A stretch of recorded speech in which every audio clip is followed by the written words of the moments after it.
nanganak po si Madeline na hindi namin alam. Habang naka-rest kami ng konti doon, narinig lang namin na umiyak yung baby kambing. Yan para. Pero bago po natin pag-usapan yan, kung bago ka pa lang sa channel ko, paki-like naman po, comment, share, and subscribe. At huwag kalimutang i-hit ang ating button bell para ma-notify po kayo sa ating mga bagong upload. Para si Madeline ay nanganak na, lumabas na yung kanyang placenta. Siguro mga 3 hours ago ito nanganak. Pero napakaliit po masyado ng kanyang baby. Yan po, lalaki po yan. Maliit po masyado kasi yung nanay niya ay maliit pa naman. Pero yan po, malakas po siya kahit po siya ay maliit. Malamang ilang beses nang nagdede.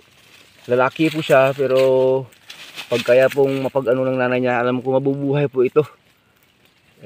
Yan po oh. Very cute po siya. O yan yung kamay ko, yan po. Para po siyang mini laruan, mini kambing lang kanina. Oh, napakaliit talaga. Dito sa kabila. Huwag nga dyan, wala yan. Dito. Yan po, mga... Pero nakapagdidi na eh. Ayan po oh. Para sang miniature na kambing lang. Napakaliit po masyado. Yan po. Kasi habang binubuntis siya ng nanay niya, sabi ko, ang liit-liit naman siya, parang hindi lumalaki masyado yung tiyan. Pero syempre, alam namin na buntis kasi nga lumalaki yung dede. Pero yan po, malakas na po siya. Meron na naman isang umiyak. Sino na naman yung umiyak? Baka may isang ibang kambing na namang nanganak. Saan banda yun? Baka yung isang pang kambing tayo nanganak rin. Nandiyan yung isa eh. Pati sa taas parang may umiyak na rin. Hanapin mo. Yan po. Si Madeline po nanganak. Madi. Color white yung ano mo. Yung baby mo na lalaki. Kasi talagang expected namin this week. Yung dalawa ko doon pwede pang manganak. Kay tatay mayroon pa isang pwedeng manganak. Ayan. Wow. Dito yung dide. Diyan. Kasi ito para iyak pag hindi natatapos yung didi. Pero buti naman pinapadidi ng nanay eh. Galing naman ni Madeline. Pero dinig ko may umiyak pang isa dyan sa taas. Hanapin muna natin. May umiyak dyan isa. Baka nanganak pa isang kambing mo tay.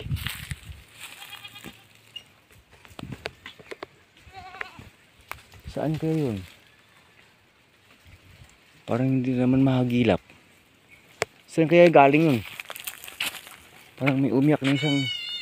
Hindi. Baka siya pa rin. Pero hindi eh. Parang hindi ka kung ditong galing eh.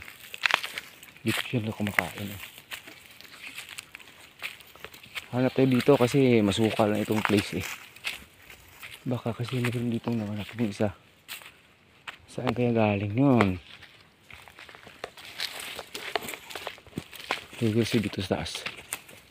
Ay, nanganak na talaga tay. Yung isa mo pang kambing nanganak. Dalawa silang anak kayong araw. Ito nanganak rin. Sabi eh. Dalawang kambing ng tatay nanganak. Baby. Huwag namin nakami lawas na tay. Mararanawas na. Babae, bakad. Laki niya. So saan kayo ito nanganak? Yan o. Dry na yung katawan eh o. Dengan ako sa nakato. Kaya ngayong araw. Dalawa. Kakakita lang natin nung nanganak dun sa ilalim eh. Ito nanganak na rin. Nakapagdidi na yan tay. Pag ganyan. Yung katawan ay dry na talaga. Saan naman na kaya? Kasi Sunday po kasi ngayon. Kaya after worship service kami pumupunta dito. Wow, haba-haba ng katawan. Oh. Nakadidi na to. Pag ganyan. Oh. Ganda. Ayan.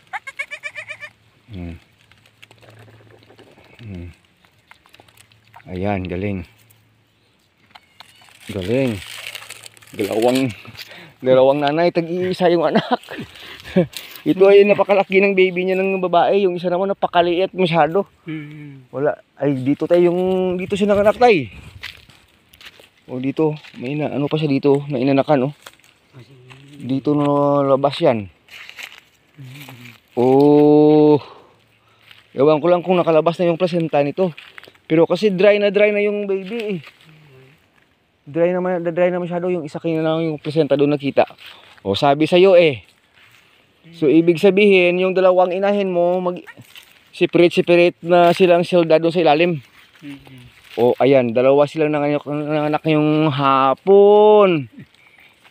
Sino ganito nangaran na niya kanding mo? Mata natin yung aral. O abi ko kung amo dyan si Ann Grace. Isungayan na Ah, si Sungayan, may sungay. Si Sungayan pala. Yan po mga kaagri. Balik muna tayo dito kay ano. Kay kay Madilin na nanganak si Halim. Dalawa sila. Dalawang kambing tatay na ngayon nakano yung araw. Si Sungayan at saka si Sungayan at saka si Madilin. Tag-iisa yung anak. Pero tingnan nyo naman mga kaagri oh. Ibang klase ito. Ibang klase itong si Madilin. Napakaliit masyado ng anak. Pero hindi naman ganon kabansot si Madilin. Maganda naman yung katawan ni Madilin eh. Shiny yan eh. Pero yung anak niya napakaliit. Halos 3 beses kalaki nito. Yung katawan ng isa doon sa taas. Yung si anak ni Sungayan. Pero malakas na ito. Ito naman ay lalaki. Yung naman yung isa ay babae. Oh grabe. Buti naman, pinapadidi naman niya. Okay naman siya. Didi daw. Naghahanap. O didi daw. So ibig sabihin po yung akin na lang yung hintayin namin na hindi pa na kakapag-anak si si Marjo at saka si Box ko doon. Wow, very good. Ay, ang galing naman ni Madilin. Kanina akala ko parang ayaw niyang padidiin eh. Ito pinapadidi niya. Medyo dry na nga yung pusod eh. Ganyan po siya kaliit. Very small. So ibig sabihin habang nasa worship kami kanina ay nanganak na sila. Pag ganitong dry na. Kasi ito pagdating ko dito labas na yung kanyang placenta. Habang nakahiga ako doon sa kamalig, iyan, lakas ng ganyan. Lakas ng umiyak kaya nahanap namin dito. Akala ko ayun kanina dyan lang sa tabi ng ng kamalig nila. Ng isa, pero layo pa pala. Pero ang liit ng kambing, ang lakas ng boses, grabe. Grabe naman tong anak ni Madilin. Ano ba kaya magiging pangalan nito? Very good Madilin. Mami kang nang talaga. Mamaya bigyan ka na lang ng kumpay talaga. Kasi nga, yun. Wow. So, mamaya dugtungan na lang natin itong video natin tungkol po dito sa panganganak ni Madilin sa kanyang super na liit. Maliit na maliit po, parang miniature. 3 to 4 times ng laki ng katawan nito, yung isa doon sa taas. Magkasabay sila ngayong araw. Sige mga kaagri.